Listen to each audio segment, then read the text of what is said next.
better to lead this conversation than our very own Kaitlan Collins from CNN, who you get away. Thank you so much, and thank you for all being here. I know this is everyone's favorite panel because it's the last one before you get to eat lunch, and we are going to solve all of your questions and answer all of them when it comes to AI and national security. And it's so great to be here. And first, I do want to say thank you to the organizers and everyone who's hosting us here at the Aspen Institute. This is such a fun place to be. This is actually my first time coming to the National Security Forum, and I've really enjoyed hearing from everybody already, and it's such a cool room to be in. So thank you for our host for having us here. We have so many different interesting perspectives here on the stage to talk about this, and I can't wait to hear all of your thoughts about kind of where this intersection of AI and national security stands right now, but also where it's going and where you see it going, and where the biggest gaps are. And so I kind of would love for each of you to just, tell us your one big unanswered question that you have in this moment. I'm sure you have a few, as to where this intersection is and the biggest holes you see and where we're going forward from here. And Katrina, I'd like to start with you. Well, one of the things that's on my mind today, actually right now, maybe during this panel, we're going to be releasing our ChatGPT agent. A lot of people have been talking about this year as being the year of agents, not just at OpenAI, but I think at all of the frontier AI labs. What ChatGPT agent is going to allow you to do is sort of move from thinking about AI as a sort of replacement for search into being more of an operating system for how you actually do your work or the tasks that need doing. So everything from like your ability to have your ChatGPT agent go through your calendar for the day and then run searches and queries on the people that you're meeting with and recent news that they may have been involved with, and then send you a report that's like formatted and ready for you to read in the morning every day. Like that's the kind of thing that's going to be enabled by the agent release that is happening today. And one of the things that I wonder about the year of agents is how is it going to transform the way that people think about what's possible? I think one of the things you'll probably hear from all of us is that adoption of AI in the national security space probably isn't where we want it to be yet. We're getting there. We're starting to see the glimmers of that changing. Thanks in part by a lot of the foundational work that Tarun and Ben and others did that now the current administration is building on top of. But I really think that this question about what's really going to be the tipping point on adoption, I hope that it turns out to be agents, but so far we're not quite there in the national security space. Yeah. Tarun, what about you? Great. Well, I wholeheartedly agree with Katrina that it's important to start with agents because I think we haven't thought enough about how agents might be used in a warfighting context. And so that's something that we need to be working on together as labs with the Defense Department and the broader national security community because I think it's still under-conceptualized, let alone talking about adoption. But I think it's important to put the adoption picture in the broader geostrategic context, which is, we are in a competition with China for AI dominance. I wholeheartedly support kind of the approach of the administration to pursue AI dominance. It's absolutely critical for national security. And that has several dimensions. One dimension is the race to the frontier. Who has the most advanced models? The second dimension is diffusion. What AI is being used around the world? Is it our AI or is it China's AI? And obviously we want to win that race. But the third is adoption, and we could win the first race, we could win the second race, but if we don't adopt fast enough, being at the frontier won't mean much. We'll be in for some sort of strategic surprise, and that's the scenario that we really have to prevent. Can I put a two-finger on that? Yeah. Because I think you just hit on a really important point. There was an Edelman study that came out a couple months ago that looked at trust in AI globally. And what it found is that trust in AI in the US, in the UK, and other parts of the Western world is extremely low. It's in like the 30s of percent. And in China and the rest of the developing world, it's in the 70s. And it really underscores, I think, the point that Tarun just made, which is that we could end up in a world in which we win the race to AGI, we win on the technology, we build all the right building blocks, but people are too scared to use it. And they're too scared to use it. That's a really great point. Part of that may be our Congress doesn't necessarily understand it or what to do about it. And I wonder, as a former representative of that body, just your thoughts on what you heard from them. Before I say what Congress will do, I agree about the Chinese threat. We want to maintain our technological leadership and dominance. And I think everybody was taken aback when the Chinese came out with DeepSeek. And that might not be the best technology, but hey, maybe it's good enough. And that frightened a lot of people. And so we, as a country, need to figure out what our objectives and our goals are. Maintaining technological leadership, how do we want this to improve our society, and perhaps most importantly, how do we make sure that this technology aligns with our interests and our values, as opposed to our competitors in China. Now, as it relates to Congress, and I'm going to give a little plug, I brought this up here as a prop. I held a congressional conference on artificial intelligence in May for 4 days. Had 22 members of Congress there, and we discussed a lot of these issues. But I think the biggest challenge for the Congress now is how they go about regulating AI.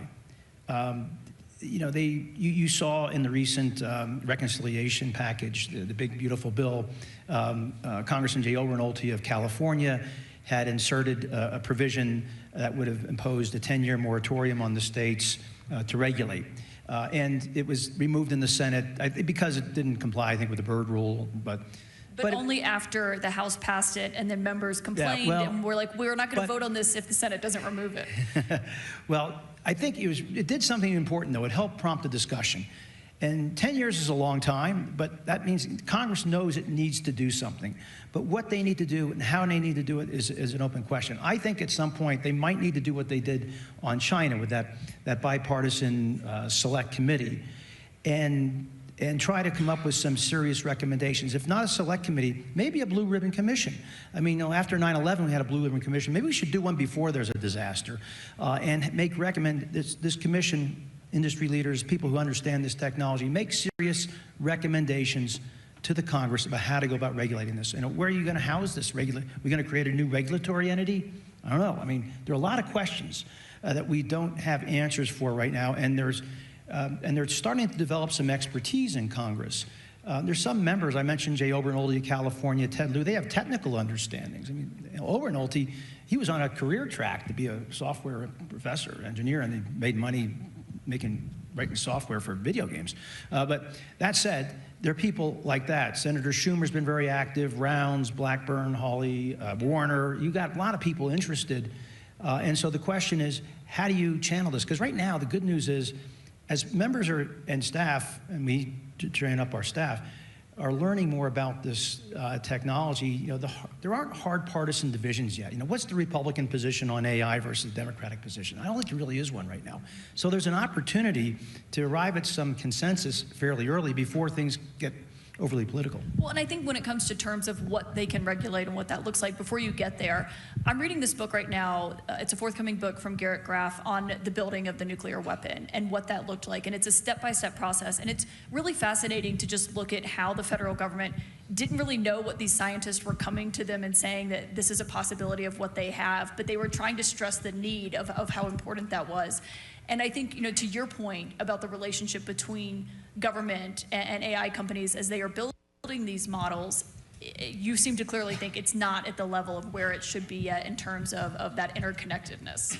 I mean, one of the things I would say, and this is no one's fault, it's just the nature of our system, is that one of the most critical years of development of this technology involved a presidential transition. And so you had a whole bunch of people who, we had spent a lot of time sort of, trying to educate, trying to have those kinds of conversations where the labs are coming to senior leaders in government and saying, hey, this is maybe something you need, really critical stuff going on here. And we had, people in the administration who were paying attention to it and being champions for it, but we didn't have, we started to get there, and then we had this period, we had an election, and then there's this period of really 6 months or more where there's a whole bunch of churn that happens, and you don't really have the foothold to have those kinds of conversations. We're now back in the place where we can start to have them again, but it's a whole new cast of characters, and we have to have these conversations anew. the reality here is that this is the first time in American history that a technology of this consequence is being developed exclusively by the private sector. If you look back at like the advent of electricity, the nuclear fusion, CRISPR, like any, GPS, those were all moments, the internet, where the government had a seat at the table as that technology was being developed, and they don't right now. And that, I think, I think the government is having a bit of a hard time figuring out how to handle that reality. What I think it looks like, a different way of thinking about public-private partnership. I think, there's no question in my mind that the government needs to be working really closely with frontier AI labs and having the ability to see under the hood what is happening at the frontier, at the leading edge, before those things get released.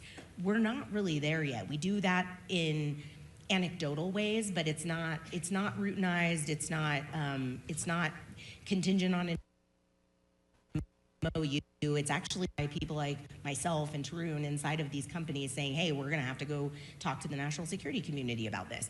And I think, we're gonna need to build some reps and sets and mature that if, as this technology gets more capable. Well, and Tarun, when you look at that, I mean, to speak of that 6-month period, obviously, there's a presidential transition. That is how our democracy works.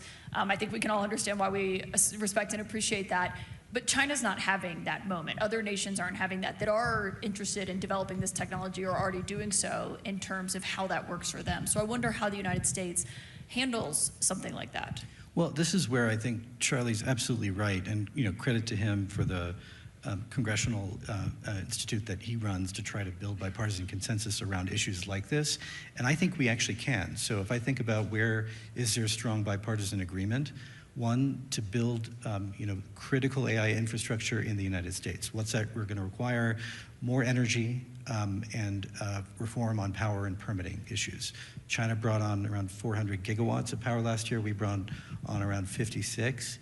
By 2028, we're going to need another 50 gigawatts just for AI uses, we think. So that's an area where the president was just in Pennsylvania talking about this Tuesday.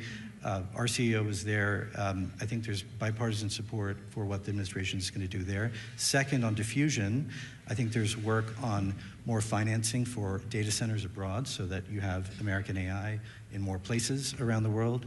And then I think on China, the need for export controls, the need for faster adoption is another area. The coalition may not look like the old bipartisan coalition on China. It may be different for a variety of reasons, but I think we can build it again. Just on the energy piece, Tarun mentioned on Tuesday, Senator Dave McCormick set up an energy summit in AI in Pittsburgh. The president was there, Governor Shapiro was there, Fetterman was there, it was bipartisan. And they really highlighted the importance of energy in this whole conversation. When I was in Congress, I represented 3 Mile Island. You may remember the nuclear plant that melted down in 1979. The one reactor has been sealed since then, but there was another reactor operating up until just about the time I left Congress. Well, it was shuttered. Community was unhappy about it. It's been reopened. Microsoft bought it just to fuel their data center, that one nuclear reactor. And then what happened in Pittsburgh dealt with, BlackRock, I think, announced tens of billions of dollars of investment in natural gas to help fuel data centers out in the south and western Pennsylvania. So it's hard to separate this national security conversation from the energy conversation because the amount of demand and the amount of energy required is so significant. And we got a lot of catching up to do, as you pointed out. I mean, we're far behind the Chinese. And if we want to maintain this leadership, we're going to have to build that infrastructure out. And that was a good sign on Tuesday. And I applaud Senator McCormick for putting that on. So when you see, Katrina, something like what happened on Tuesday, I mean, obviously that's a step, I would assume, in the right direction of what you'd like to see more of. But when you have these conversations with officials, do you feel that they take it seriously? How do you believe that they look at it? When they understand it, they take it seriously. But do they understand it, I think, is a key question. We have a responsibility. We're going to have to bridge that gap. I mean, one of the things that, I started at OpenAI about 1.5 years ago now, and that means that I started at OpenAI longer than 2/3 of its employees ago. So, I was the first person, I think, in OpenAI, other than maybe Anna Makanju, who had any national security background or experience whatsoever. So, it's not, it's not native in these companies for people to really understand these particular implications or be, thinking about them in the same way that people, here at the Aspen Security Forum are. So, we've spent a lot of time really thinking about how do we up-level the understanding. Here, one thing I noticed, because I talk to people about AI all day, every day. One shift I've seen in the year and a half that I've been doing this is a real shift away from being a bit in a defensive crouch and talking about risk all the time, which is pretty much all we did, a year and a half ago, to now, even in this panel, like really talking about what happens if we don't get the opportunity side right. So I have seen a shift in this time frame between those two worlds, and I think we're getting closer to the right balance there. But some of it is also in demonstrating the capabilities. We have had to think really creatively about how we create the right demos to show people, like, listen, this is what it means for you that this technology has now had this massive capability jump. And, for us, that has looked like showing what it could mean from a, drone development capacity. It's meant showing its ability to do GeoInt at a level that is really sophisticated already. It's some of it is also helping people understand the more mundane applications that can really be useful for toil reduction and changing, what it looks like to be a cybersecurity expert in government, like by removing some of the parts of the job that are really just not that fun to do and can be automated. So I think there's a lot of educating that we still have to do. What I'm really looking forward to is getting the technology in the hands of users. There is, one of the things I always say is you don't get fit by reading about working out, and you don't get smart about AI as much as you are all getting smarter about AI right now by hearing a panel discuss it. You get smart about it by using it. Except this panel. This panel, everyone's You're all gonna be geniuses when you walk out of here. But I mean, really, you have to use it. And if you aren't using it right now, it is not available at every workstation in the DoD, for example, and we're gonna have to change that because the best ideas, the most transformational use cases, they're not gonna come from us in industry. They're gonna come from the men and women in uniform, they're gonna come from the intelligence community officials, they're gonna come from down and in, and the only way we're gonna start to see that bear fruit is by getting it in the hands of users. Tarun, what does that look like in terms of, we talked about the public trust and what it looks like in the United States for AI capabilities and people just using it in their daily basis, which I have noticed, though, in the last 6 months, just people in my regular life use AI way more on a day-to-day basis. The hair and makeup people at CNN talk about this, how they use it. I was a guest on Who Wants to Be a Millionaire. It comes out, please don't watch, in a few weeks. And I was talking about being nervous about it because, I spend my day reading newspapers and preparing for briefings, but I was thinking about, just random knowledge and what I know. And one of the artists at CNN was like, you should just use ChatGPT. How do I prepare for Who Wants to Be a Millionaire? And I did it, and it was actually so helpful just in terms of random ways to study or prepare for a game show, pulling how other people have done it. But I think, convincing people that at work, this is going to make your life easier or more efficient. How do you make that case? Yeah, look, I think it's a great example, and it goes to Katrina's point. You just have to get the technology in people's hands to use it. So we see what is driving adoption rapidly. It's when a combatant commander has started using it and then says, everyone here is going to be using this, and I want to see it being used for the following mission sets. I want to see it being used in an exercise and so on and so forth. There is a dilemma, though, which is we have to do that, get it into the hands of users. But the transformational piece is not just using it as a chatbot, right? The transformational piece is once you start using it, then how do I re-engineer the way I do the mission, right? But that's not unique to the national security mission. Anyone who's in a C-suite here is experiencing the same thing, where the CEO is telling them, I want to know how you're going to use this to be much more efficient, to be much more productive, and hit all of these goals. And you have to do that while bringing it in and see how people start to use it. Just my key artificial intelligence advisor is my 29-year-old son, who is a software engineer. And I talk to him about this regularly. And I say to him, Dario and others, their CEO, has talked about, 25% of entry-level jobs are going to be, white-collar entry-level jobs are going to be gone.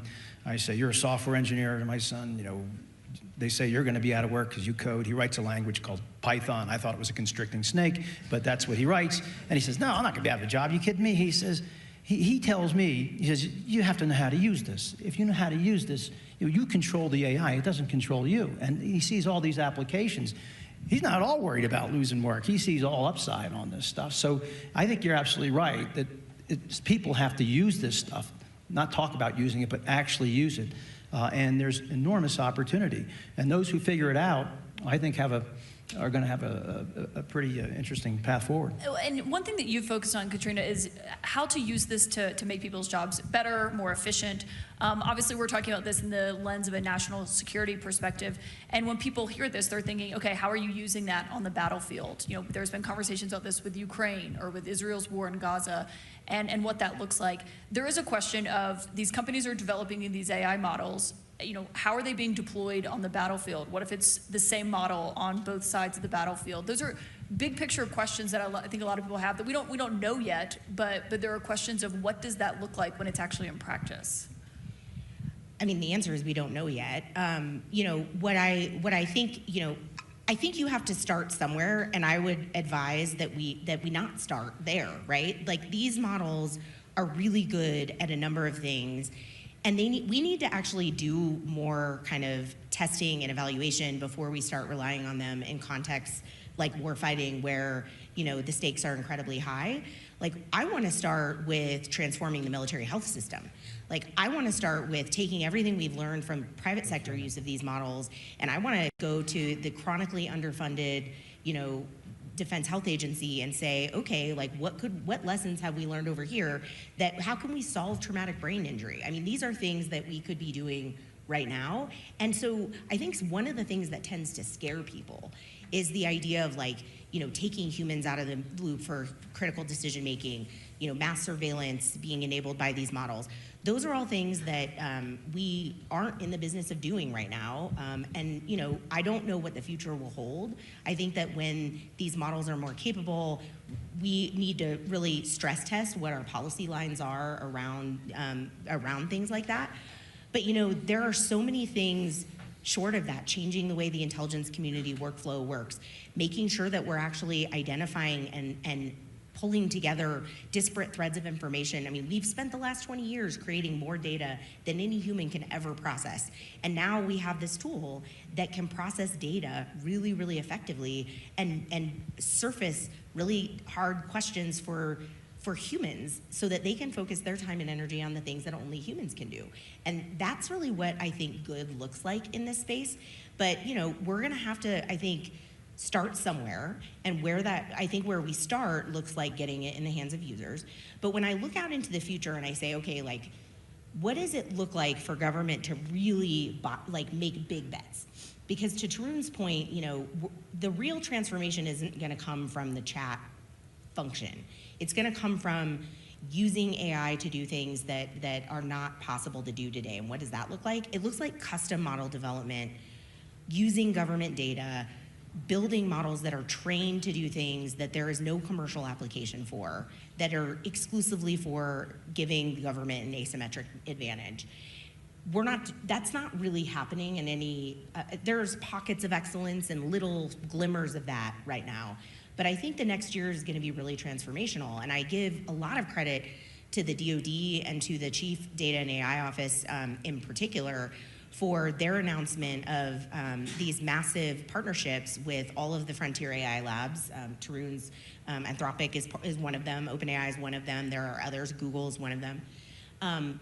What it is doing is it's actually bringing us together, and instead of the way the normal acquisition process works, the government figures out its requirements over here in secret and then says to the industry, this is what I want, bring me this thing. And right now, the government doesn't know what it needs AI to do for it. We have a better insight into what it should be doing than they do. And what they've done with these contracts is they've said, we don't actually know. Can we just spend some time with you figuring out what we should be doing? And it's a different model, and I give them a lot of credit for really, this is doing anything differently than you've always done it in the Pentagon is always hard. So the fact that they've been able to do this is I think, something to celebrate. But I really think that by bringing all of the frontier labs to the table, the Defense Department is going to get something bigger than the sum of its parts.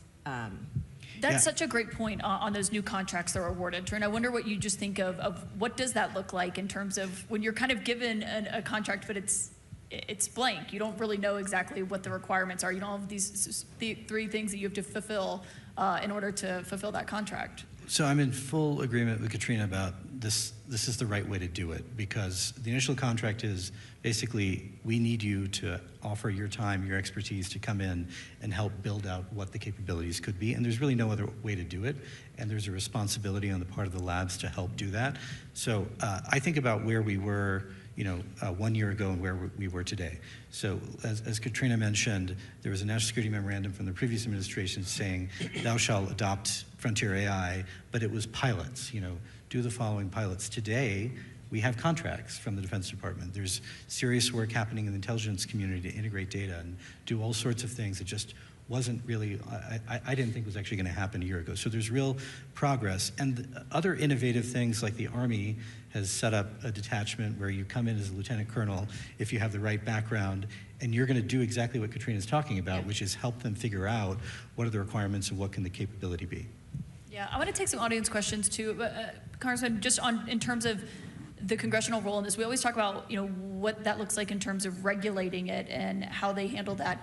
What do you think is the other side of this from the lawmakers that you heard from when you were hosting them in terms of what they want to see in terms of advancing it? Well, there are a few things, and to follow up a little bit on what Katrina said too about the Pentagon. You talked about defense health, and that would be a great area to lead in. I have a kind of more basic issue.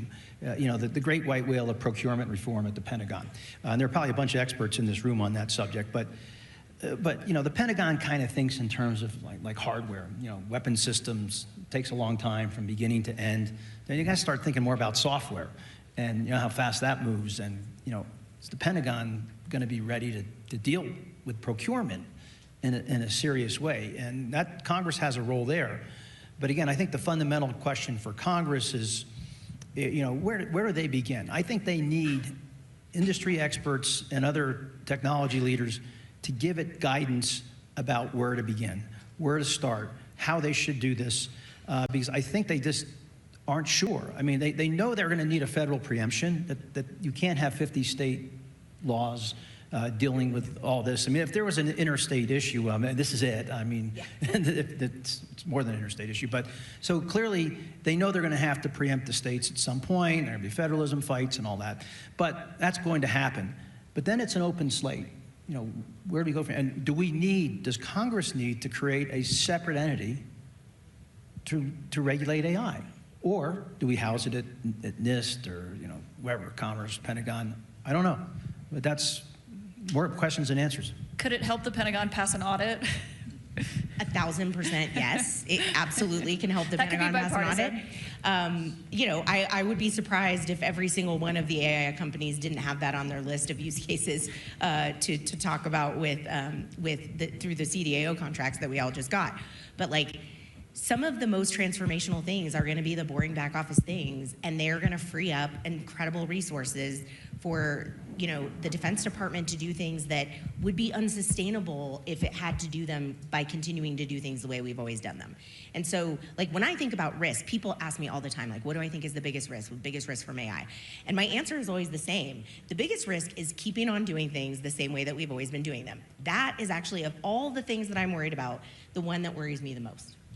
I think, there is a provision in the draft NDA to do precisely this, to use AI to get us audits. We'll see if it happens. Please let us know. I do want to take some audience questions. I know this is a high interest subject. We'll start here at the front. Thank you. Shashank Joshi, The Economist. Thank you for your very thought-provoking comments. Tarun, you talked about agentic warfare, and on the subject of use cases, I'd just be interested to hear from both of you. Sorry, shall I start again? Yeah. Can you hear me all? Can you guys hear him? Can you hear me? Okay, you ask your question and then I'll repeat it. Shout, okay. Yeah. On the subject of agentic warfare, Tarun, you raised it, and on use cases, what does agentic intelligence look like in this context? And a lot of the use cases you're discussing are analysis. Is there a use case in intelligence collection in operations that you're also seeing or could envision? Yeah, look, I think this is simply about AI using tools, and so this could be an AI, an agent doing things in cyberspace. It could be a team of agents doing things in cyberspace. You can imagine in many other domains. I think to Katrina's point earlier is we don't know yet what exactly the interaction looks like, but I think it's something we're going to have to get our hands around much sooner than we think, particularly as we know that when our companies release agents into the commercial world, we all have safeguards teams looking at what our adversaries are trying to do to use them and experiment with them. And that's obviously really important information that we need to share with the US government. Go ahead. Thank you. I was trying, if the mic didn't work. Thank you very much for this panel. It's very, very interesting. I was wondering, how do you see the investment and the growth of AI in developing countries, such as in nations in Africa, Latin America, and I like what you said on putting technology in the hands of the people, how you see that on developing countries. Thank you so much. I can start. I mean, one, I see there's a lot more trust in AI and excitement about what it can do in developing countries than there is in the Western world, as I was mentioning earlier. One of the things that, I think everybody's hungry to see what it can do. I think it also creates risk for the US and the Western world that if Chinese models and open source models are out there and being able to be used and people are building on top of them, then the values that are imbued in those systems are going to be the values that are in the models that people are using. And so I think we really need to think about it through a strategic competition lens. One of the things I loved that we did a little over a year ago at OpenAI is we actually created 1-800-ChatGPT, and we made one of the things we realized is that the biggest gap is actually in people's access to Wi-Fi. So if you don't have Wi-Fi, you're going to have a hard time using our tools and technology in the way that you can. So 1-800-ChatGPT gave you the ability to call and have conversations over the phone using our voice mode rather than having to have Wi-Fi. You could just, if you had a phone line, you had access, and that opened the aperture tremendously. And it's something that I think made, we found a lot of people using the technology for advice on health and like reproductive health and all of these, That's we fascinating. found really incredible use cases in the developing world that were made possible because, we figured out how to bring it to where people are. That's so interesting. Okay, go ahead. Yes. Hello, thank you for being here. My name is Victoria. I'm part of this year's Rising Leaders class. And my question is, how do you see this technology shaping younger generations, particularly Generation Alpha? They're not only going to be digital nomads, but AI nomads. Natives. We've seen critical thinking skills of children go down with the use of AI. We've seen those cases of a child attempting against his own life because of the conversations he's been having with a chatbot. What are some pros of having children grow up this way, and what are we doing from your side on the private sector to prepare and protect our children? This goes way beyond my expertise, but I'll say I think it raises a broader point, which is what is the responsibility of companies operating at the frontier when we know our technology is going to have transformative impacts on jobs, on education, on healthcare, on national security. And so our view has been we need to put resources against bringing best-in-class expertise, say in the case of job impacts, economists, to the company to interface with our technologists so they can understand what will it mean in particular sectors, because the real answers to many of these questions is we don't know yet. And in many cases, people who study these areas don't know the technology well enough, and they wouldn't, it's not clear how they would. So that's something that we all, I think, have to do as frontier companies, and we need to bring all those discussions out into the open. I think sometimes there are closed-door discussions, in C-suites or conferences where people are talking about what the job impacts might be, but we don't talk about them openly. I think it needs to be much more transparent. Yeah, and it is a question. Go ahead. But there's also a role, there's a question about what is the responsibility of these companies, and I think that's one that we take pretty seriously, and I know other AI companies do as well. But there's also a bigger question, which is what is the role of the government and of society to think about this too? The best analogy that I have for what this moment is and what to compare it to is the advent of electricity. And, I think that the makers of, electricity had to contend with some of it, but they had government partnership to help them figure out how to safely, we don't even think about the fact that we're sitting a few feet away from an electrical outlet that could, in theory, kill us at any moment of the day, because we've figured out how to make it safe enough for people to use, and to use in ways that are productive, and help us in society. We're gonna have to do the same thing with AI, the same technology that is going to enable all of the incredible things that we've talked about on the stage will undoubtedly enable some things that we don't want. And figuring out how to do that is kind of a whole of society responsibility. And remember when Edison had the discoveries on electricity, many people at that time thought it was too dangerous of a technology for common people to use. I'm not going to bring this back to Who Wants to Be a Millionaire, but there was a question when I was studying that was, who was the first president who lived in the White House with electricity but was too scared to actually flip the light switches himself? William Henry Harrison. It was $1 million question in case anyone's curious. Go ahead in the back. Yeah. All of you. Yeah, don't worry, we'll get to you. We have 6 minutes. Thanks very much. Emma Belcher, President of Ploughshares Nuclear Weapons Threat Reduction Organisation. Katrina, I was thrilled to hear you say use caution when thinking about the battlefield. And I wanted to get your reaction to studies that we've seen recently that have shown that increasingly wargaming that relies on AI is resulting in escalation that leads to nuclear use disproportionately. This to me suggests that maybe there's some bias in the data and the algorithms, which potentially has pretty damaging implications. So I'm just wondering if you could comment on that case. Well, I can tell you, we actually did a war game. We hosted a war game here at the Aspen Security Forum prior to the start of the regular program. It didn't lead to that outcome. So I'm not familiar with the studies that you're citing, but here's what I will tell you that I am excited about, and I think, knowing your background, that you will be interested in this as well. One of the partnerships, our first partnership with the federal government actually was with the U.S. National Labs, and we have decided to deploy our model weights. We have deployed them for the first time ever outside of our own infrastructure inside a U.S. government secure classified supercomputer. And what it is enabling us to do is to really help advance the frontier of science in a way that allows us to do increasingly complicated math and scientific discovery that are essential to underpinning our commitment to no nuclear testing. Because every year, the NNSA has to certify the viability of the nuclear stockpile, and every year doing that gets harder and harder and harder. And I am really excited about the possibility that we are actually going to facilitate maintaining U.S. policy on this for a longer time period than we ever would have without this technology. And I think that would be an amazing outcome of the use of this technology for national security. Go ahead. Thank you to the panel. Great discussion. I was hoping you could comment on access to talent, even in the context of national security. It occurs to me, and I think anybody observing, that so many of the top AI researchers are foreign-born, and we also see a number of changes to student visa programs, access to grants, funding, and such that might be making the United States less hospitable location for drawing in the world's talent.